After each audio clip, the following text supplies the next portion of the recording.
listening to how he talks about his life and things like that, I'm gonna be like, yo, dude, listen to this and don't do this, okay? Yo, what's going on, everyone? Welcome to episode 145. Pretty cool episode. Got a few different items. Talk about James from ALT Insider. Give my 2 cents on his changing situation, which I was just became aware about a few days ago. What else did I do? Gave some other reactions to some of the bullshit Logan Paul did a few years ago, and then I get into my thievery of some questions from another YouTuber, and I answer I indirectly answer some questions about Japan, and give my 2 cents on that as well. Pretty solid episode, not too long, not too short. Another pretty good one. We got some cognac, yay! So go ahead and enjoy.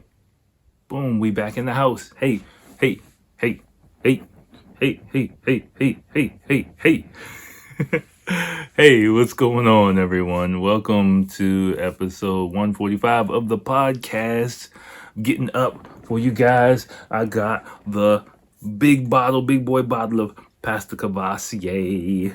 Pasta Cavassier. You can see me on YouTube.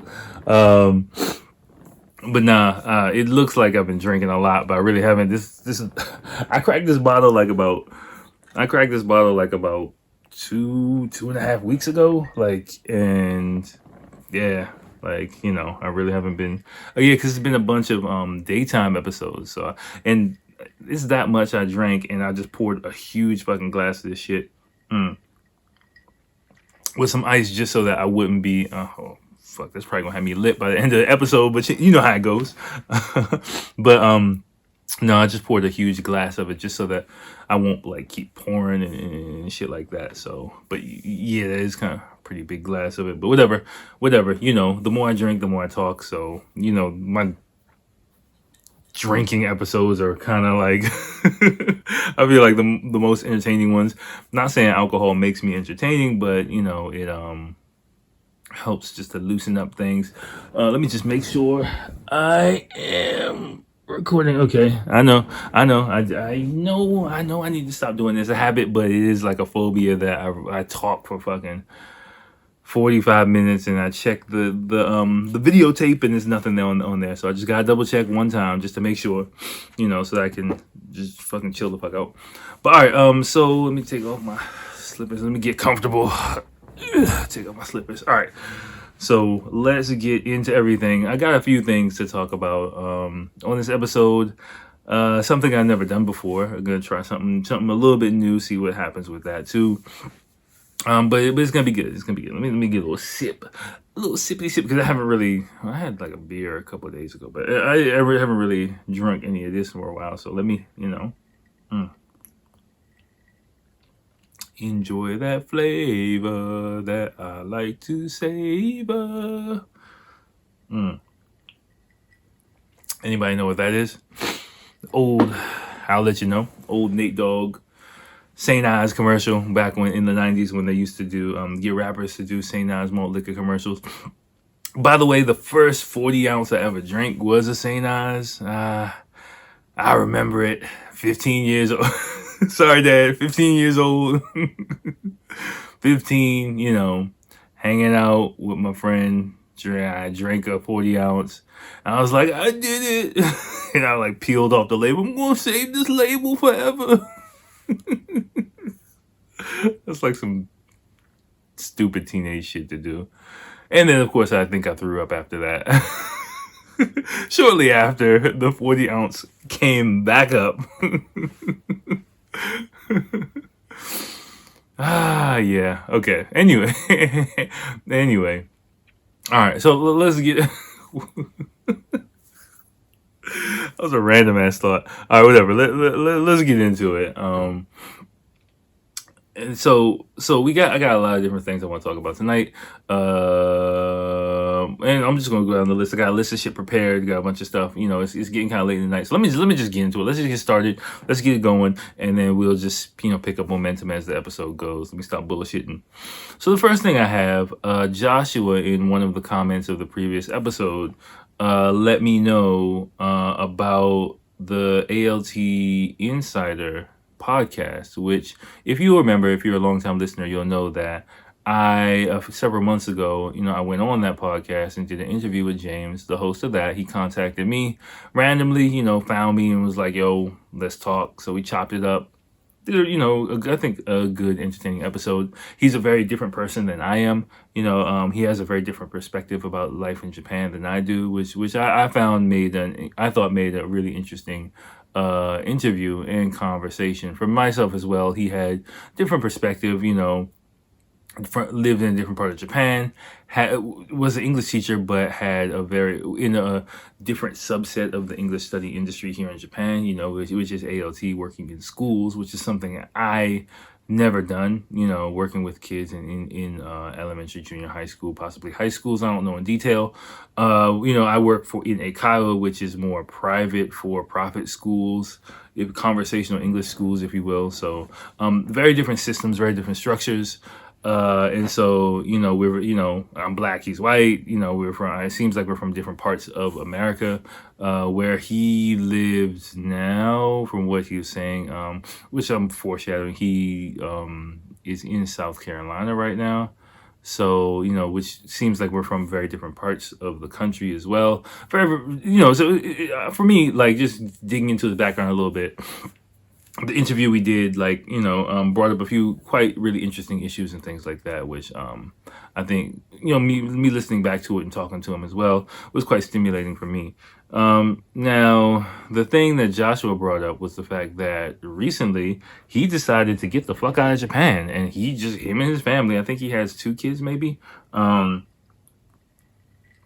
his wife, after 11 years in Japan, packed shit up and moved to America. I posted a link to his, he did like a 10-part finale about his life in Japan. I didn't know about it until Joshua told me about it. I just listened to the last part and his first episode back in America, just to hear what was going on with him. Of course, I wish him the best. I would say that I'll keep it 100 with you guys. I don't agree with his choice to move back to America at this point in time for several different reasons, but he seemed very set in his ways and his justifications, and I really applauded him for being honest about his reasons and opening up about a lot of shit that made him think about leaving Japan, and even being having enough self-awareness to say that some of his reasons are not really valid reasons or not good reasons, but it is his reason. And he was like, hey, I know it's not the best reason at all, but hey, it's just me, but and I applauded that. Things like not wanting to stand out in Japan, being tired of getting quote unquote preferential special treatment, being put in kind of the gaijin category, if you will. Gaijin meaning foreigner category, if you will. He gave some examples of walking into a bank and the staff kind of like standing at attention every time because they think he can't speak Japanese or things like that. And he talked about his kids as well, not wanting his kids to go through that and things like that. Again, it might be because of the area that he's in. I believe he was in Fukuoka, which is in Western Japan, which is not as international or diverse as the Tokyo area. And it also has a smaller population. I have went out there for a crazy ass weekend. I'm not sure if I've told this story. I'm not sure if I can tell this story. I'm not gonna tell it on this episode. I gotta get approval from somebody I know. I gotta consult one of my friends to be like, yo, should I tell that story? Just because it was like one of my wildest weekends. It was like totally like the Hangover Japan type fucking weekend. The best party weekend I've had. I know I'm hyping this story. I'm not gonna tell you guys right now. I gotta fucking email my friend and be like, what do you think? Should I actually tell this story before I tell it? So let me make myself a note. Okay, time out. You got time out. 1 second. Sorry, I know I'm breaking the flow of the show, but let me 1 second. Next episode, Fukuoka story. Fukuoka story? Question mark. Okay. As soon as I finish this, sorry. As soon as I finish this, episode, I'm gonna email my friend and ask him what he thinks, if it's cool or not. Just because, the only reason why I need to get approval is because it's not concerning me. It's also several other people. And of course, I'm not going to use their real names or anything like that. But, you know what I'm saying? You want to be respectful of other people. I just don't want to be telling everybody's business and all that shit. So, so anyway, yeah. So back to James, right? So, he also talked about his kids, and he didn't want his kids to have the same experience. He wanted his kids to really grow up in a quote unquote normal life, just like everyone else. And he gave a few other reasons as well, which I can kind of understand. But for me, the first, well, I'll just say, the first thing I thought when I was listening to his reasons for, not feeling uncomfortable in Japan, like I said, he was aware of it. Yeah, it kind of sounds like white people problems to me. Sorry, I gotta say it. I gotta say it. And I've talked about this with several. I've had this type of conversation with several coworkers. And I tell them, like, people who are like, "Oh my gosh, I can't believe people are treating me so differently." What the fuck? Like, yeah, that's kind of how it feels. That's kind of what it feels like to be a minority. If you're not used to being a minority, and you come to Japan, you're gonna kind of know how it feels to be a minority, in a very toned down type way. Like, that's what I say, it's a lot easier for me to deal with being a minority in Japan than it is in America. Just because, like, I don't have to deal with a lot of shit, in an aggressive way than I would have to do with, or even a passive aggressive way. More passive aggressive is more annoying than the overtly aggressive way in Japan. But I think if you grew up in an environment where you are the majority, a member of the majority, and you're just seen as an individual. And again, I'm not saying this to attack James at all. If you hear this, James, I'm not saying this to attack you at all. I'm just giving you my perspective on, like, the reasons that you gave. And again, I really listened to it, and I was really, really commended you for putting that out there. That's a lot of deep shit that you put out there. But yeah, listening to it, I couldn't help thinking, like, yeah, that sounds like white people problems to me. Because, as a minority, as a black guy, like, all of the special consideration, all of the, oh, there's a foreign guy kind of shit that I have to deal with. You heard me say, like, it's discrimination light. It's like, oh, that's it. Like, fine, I'll take this any day of the week, and a lot of times it's, if you think about it, like, it's special considerations, meaning you're actually put up on a pedestal. You're seen as not in a higher perspective, but you're giving preferential treatment a lot of times. And if you can use that, use what you got, use what you got to get what you need, is kind of my philosophy. So, because I'm a minority here, and maybe it's one of my survival mechanisms from my time in America, like, I have no problems at all, like, using that any type of preferential treatment I can get to my advantage whenever possible, and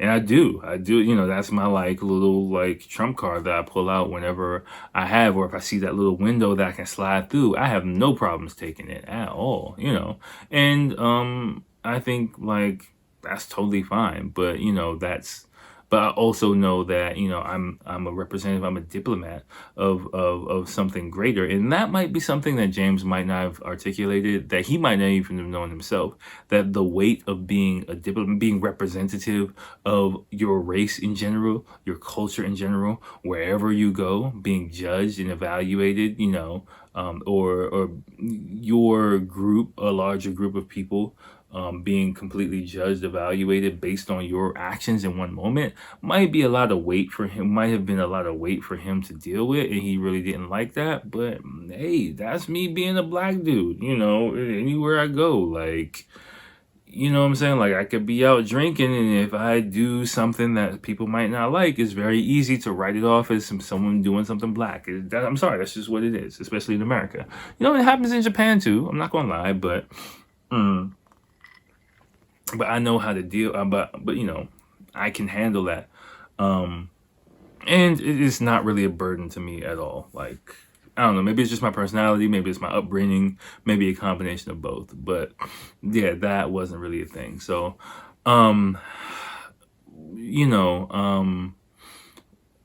moving, I really did like what he said about challenging people to question the reasons for staying in Japan. I think was something that was really, really can be taken away from his podcast as well, his episode as well. Knowing when it's time to get out of here, and him recognizing the fact that he stuck around a bit too long, and some of the mistakes that he made in staying here too long, in his career choices and things like that. Like, I've talked about it. I've had, like, a come to Jesus moment about that, my career path and things like that, like several years ago. And you've heard me talk about it. Like, I freaked out and tried my hardest to squirm and get out of it. And I'm still, I'm, like I said, I'm on the path of where I want to go. So I'm very much happy with where I am, because my job affords me the time, and money, and also my general living situation affords me the opportunity to maintain a lifestyle for myself and my family, while at the same time pursuing my dreams and my goals,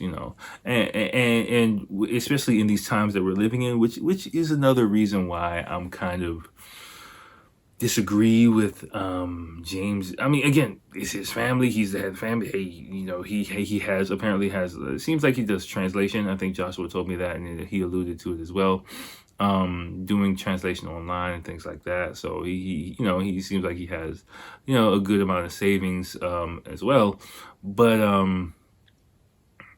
for me, again, I study macroeconomics and shit like that. So that's where my bread and butter, where I put the vast majority of my energy and time, just trying to understand the macroeconomic picture, where we are in the world, in monetary history and things like that. And just the point in time that we're in right now, that kind of move to me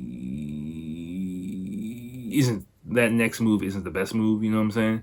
I mean, but hey, his life decision affects me 0%. So, in hindsight, what do you want me to do? Hit him up, be like, yo, James, look at what the FRB is doing. You need to fucking keep your ass in Japan. Like, no, come on now. So, like, good luck to you. That's all I can say. Hope you enjoyed your time in Japan. His podcast is not ending. It's still going, but maybe he's just still trying to figure out what he wants to do with that. So I encourage you. I linked to the episode. Definitely listen to that episode if you are in Japan. I'm actually gonna recommend it to one of my coworkers, because I think he's potentially heading down the path that James was on. Just in listening to how he talks about his life and things like that, I'm gonna be like, yo, dude, listen to this and don't do this, okay? Because he's in his late 20s, and he's definitely seems like he's on the verge of like burning out, or somewhere down the line or something like that. So I think that's a good piece of information to share with him. And if you're in Japan, again, sorry, my I think I told you before, my sinuses are still a little bit stuffy.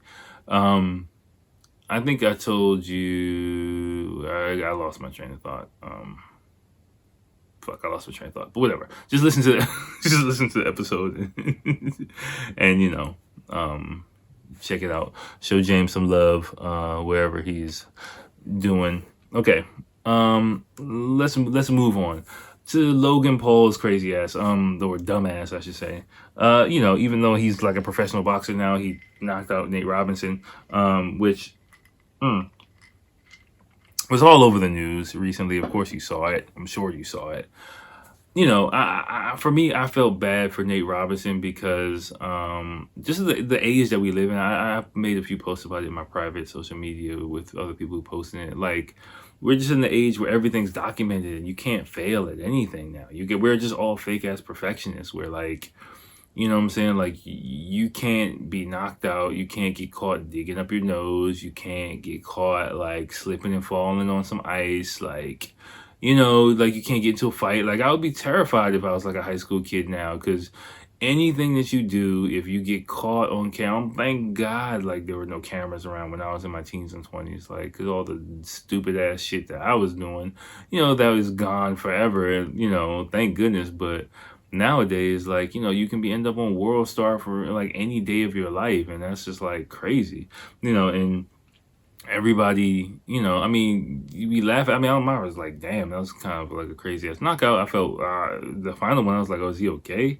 But like, everyone pretends like this shit don't stink, we're the first ones to look at some shit on the internet and laugh at someone, but that's like a stain. It can be like a stain on your life forever. So it's just crazy. It's just crazy. That situation was just like crazy. Again, I don't know the background situation of their pre-fight stuff, if they were doing any trash talking or whatever. But yeah, it was just like watching everybody just like, pointing and laughing. It's just like, that's kind of crazy. So I don't know. But anyway, but fuck, back to what am I talking about? Back to Logan Paul. So anyway, Logan Paul, I talked about it before several years ago. I think when I first started the podcast about his trip to Japan. Of course, there's only audio for it. There's no video for that.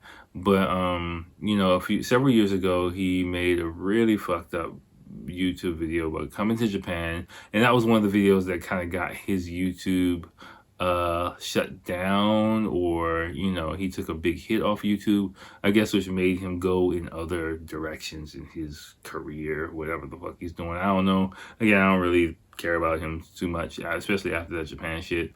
That was my first time hearing from him, and after that, I was just like, every time I hear his name, I was just like, whatever. But of that video, I think it's very insightful, because I was trying to come up with topics for this episode, and I just YouTube Japan, and an interesting video reviewing his video about Japan came up from Inside Edition's YouTube page, which is kind of crazy. But but basically, it's I think I've seen her before, a YouTuber, some Japanese lady, and I'm not gonna call her a chick, I'll call her a lady, because she did present herself very elegantly, and she reviewed his YouTube video, and I think it's helpful for you to really listen to it, because it's some insights in, she's kind of dancing around it a bit, but it gives you, insight on some of the stuff that I talk about on this show. Can't call this a show, but on this podcast. And you'll hear some of the themes, Japanese people avoiding certain situations, the ways to be respectful and things like that. Basically, she's just saying what not to do when you come to Japan. Again, some of the shit that on a lot lesser levels I did when I first came here, and I might have done when I have been drunk. But I mean, nothing like what he does in this video, but to a lesser extent. I've broken some of these rules sometime in the past. Again, it's nothing to be like, have a complex about, like, I have to be, fucking samurai when I come here and never smile or anything like that. But it's just, respect. Respect is respect. And just, put your best foot forward when you come here. But listening to her talk about, his video definitely will, I think, give you another perspective on why what he did was so fucked up, and just, how you should carry yourself when you are in Japan, whenever the fuck they open this country up. So definitely check that out. I think it's a really interesting piece of content. Okay. Okay, now this is going to be the main thing we're going to talk about. Then I'm going to get the fuck out of here. Let me see, what time is it? Yeah. Okay. I'll be on this for a little bit. So this is gonna be the main piece of content that I talk about. Because again, I was searching for the fuck I was gonna talk about tonight, and I decided I'm gonna do something I haven't done before. So let me get his. What the fuck, I forgot. I think All About Japan. What's this guy's name? This shit. Let me mute this before it comes up. What's his name? Abroad in Japan. That's what it is. So Abroad in Japan, YouTube channel. I forgot the guy's name, but he has a really good channel. Probably one of the leading Japan podcasts, not podcast, fucking YouTube channels here. And I just thought like one of his videos came up. I started watching it, and some of his subscribers emailed him or messaged him several questions, and he answered them. So I thought, like, I watched it while I was doing the dishes. I was listening to it. I was like, maybe some of those questions, maybe I can also answer and give my perspective. So I just cherry picked a couple of these that I thought would be interesting, and I'm gonna just answer some of those. And I encourage you to watch the video yourself, right? Because it is pretty good, and he does give some really good answers. And his is a lot more well produced and edited and shit like that. But I ain't doing all that. But anyway, so the first thing was whatchamacallit? He asked, one of his listeners asked, has he had any encounters with any of the murder hornets? As you know, murder hornets have landed in America, and they're gonna take over everything and kill everybody. But yeah, I've actually linked to a YouTube video of some dumbass YouTuber. I might have linked to it before, but getting stung by one of these things, it's fucking hilarious to watch. But And I haven't had too many encounters with them. You see them flying around like when it's warm, kind of like an F-16. It's just like a big ass thing. You just see, just flying all over the place.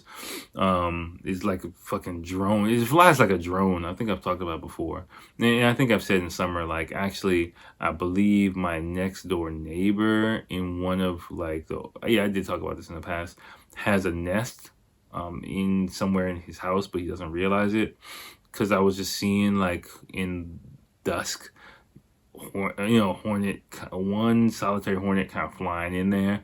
And I guess after a day of hunting, whatever the fuck it was doing, it kind of like went back home. I haven't seen anything recently, but in his YouTube video, the guy talks about getting hit, a hornet flying into his car. It actually did get hit in the face by a hornet like a few months ago in summertime. I might have talked about it on my phone, walking to the station or something like that, and like it felt like if somebody threw a paper ball at your head, like really a kind of heavy one at your head, like that. And I'm on my phone, and no one's around, but I'm on my phone, and then like it just hits me. I'm like, what the fuck was that? And I look and I just see it's like a huge hornet flying away. I'm like, oh shit, because luckily, like, it just ran into me and just kept it moving. Like, I didn't swat at it or anything like that, so it didn't get pissed off at me. But for a second, I was like, oh, like, thank you for not getting mad at me for just being in your way. But that's about it. I haven't really had any encounters with, you just see them fly by, just freeze, and then they normally fly away. They don't fuck with you unless you fuck with them. I talked about, I remember I talked about the time when I was at a shrine, like near a cemetery, and there were some hornet's nests. I'll just tell the story. It's not really that interesting, but one time I was in a cemetery, there was a hornet's nest nearby, and then someone was using like not a lawnmower, but a weed whacker or something. And we were all, there was a lot of Japanese people kind of nearby, and I was like, okay, you guys, there's hornets near here. They're getting kind of restless. Let's get the fuck out of here. But, I didn't say anything, and then we just left. I was like, whew. But that's the story. It's really not that much to it. Yeah, they are scary. Every time you see them, your breath just stops for a second, just because they're so big, they're so menacing, and yeah. Yeah. That's no fun. You know, I can't even imagine what it's like, you know, in other parts of Japan. Sometimes you see clips of people like exterminating nests and stuff, and it just looks fucking crazy. So, okay, that's that. Next one is an really interesting question. This is I recommend. What dishes do you recommend when someone visits Japan? The main dish I would recommend is not yakitori. It's a variation of yakitori. It's kushiyage, right? And I wish someone told me about kushiyage before I came to Japan. It's just basically like a yakitori, which is yakitori is like a chicken skewer. So, but it's not only chicken. It's like a lot of different things. You know, it can be a lot of different small pieces of meat on skewers. But kushiyage is battered and deep fried, right? So you got a deep fried skewer, and then you got some sauce, and you dip it in the sauce a lot of times. Sometimes, depending on the quality of the restaurant you go to, you know, it can be laid out in a lot of different ways, but it's really, really good. You know, deep fried chicken skewers, kushiyage is probably like my number one go-to thing, because a lot of other stuff you're gonna read about. You're gonna read about sushi. You're gonna read about sashimi. You're gonna read about fucking yakiniku, Korean barbecue, and a lot of those shabu shabu and a lot of those things. But kushiyage was something that's really not gonna be on the top of the list of Japanese foods to try a lot of the times, but it's fucking great, and I definitely do recommend it. So that would be my one dish to recommend. As far as like sweets or anything like that go, okay, I can just say anything yuzu flavored. YUZU. Anything yuzu flavored, I'm a sucker for. Like, you know, that's guaranteed deliciousness. If you like anything tangy, drinks, you know, candies, mochi, pounded rice cake, anything yuzu flavored, buy it, eat it, drink it. It's gonna be good. It's just guaranteed, basically. That in my book, like, you know, it's just like a mix between a lemon and an orange kind of flavor. It's just, I'm getting all chills just thinking about it. Like, you know, so yeah, those would be my two recommendations. What's my favorite? I was thinking about this question for a lot. What is my favorite Japanese train station? Like, I mean, the most iconic one for me personally would be Shibuya Station, just because I've spent so much time going through there. My See, for me, I can't really think of like a favorite one. It would be ones that I've spent a lot of time in. You know, Nakameguro Station, Gakuge Daigaku Station. I haven't really been to Shinjuku Station so much, which I'm kind of glad, because Shinjuku I don't get really good vibes going there so much. Where else would I say? I spent a lot of time in Oemachi City. Well, train station is kind of tough. I guess I would have to. What station gives me the best vibes? I'll just say right now in my life, Jiyugaoka Station, just because I pass through there so much, just going back and forth from work, and yeah, it's just like, you know, laid back kind of area. You know, there's not too much going on there. A lot of different times in my life, the past like 5 years or so, I've really had a lot of frequency going to that station in my private and public life, my private and work life. So I probably say Jiyugaoka is my not favorite, but just most comfortable station. Like where I'm at, I would say Shibuya is the most iconic for me, but I don't really feel as comfortable there, just because of the amount of people, how big it is, and stuff like it. It depends on what part of the station you're in.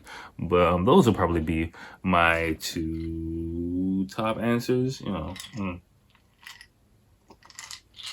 Toyoko line's my line. You know, if you live in Japan. But okay, anything about Japan or Japanese culture or customs that bothers you? This was another tough one for me to think about. Like, what bothers me about Japan?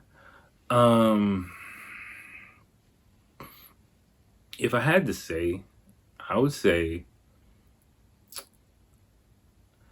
the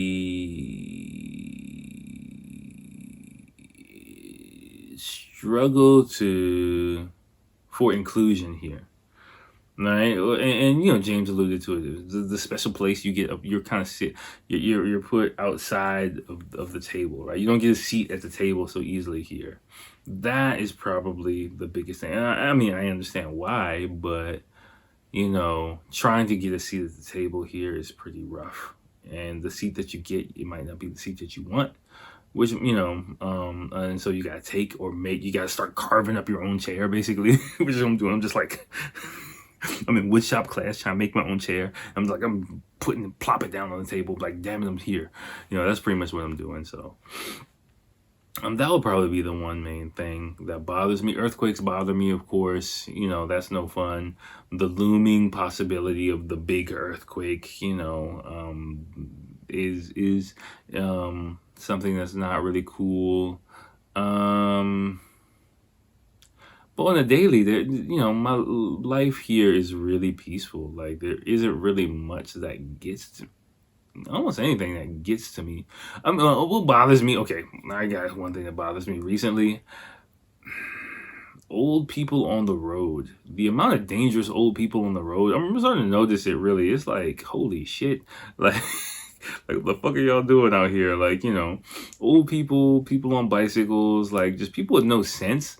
You know, because like, I'm just driving, and I'm just like, you in the middle of the fucking road, like, you're not even looking. Like, it's just like, just crazy ass pedestrians, crazy ass drivers, like bicyclists. Like, I think it's just people. Japan is just such a safe country generally that people aren't so much aware of like possible danger. So you'll just have like people just running red lights on bicycles, like you almost getting hit by me, like you know, old people just doing crazy shit like in their cars, and it's just like, this country's gonna be dangerous as fuck in like 10 years. Like, you know, we need to get the automatic driving cars popping soon, because shit, like, take the wheel from these people's hands, please. You know, that's probably the biggest thing that concerns me. You know, just the amount of mindless, senseless, fucking dumb shit I see people doing on the street and on the road trying to get to where they're going to.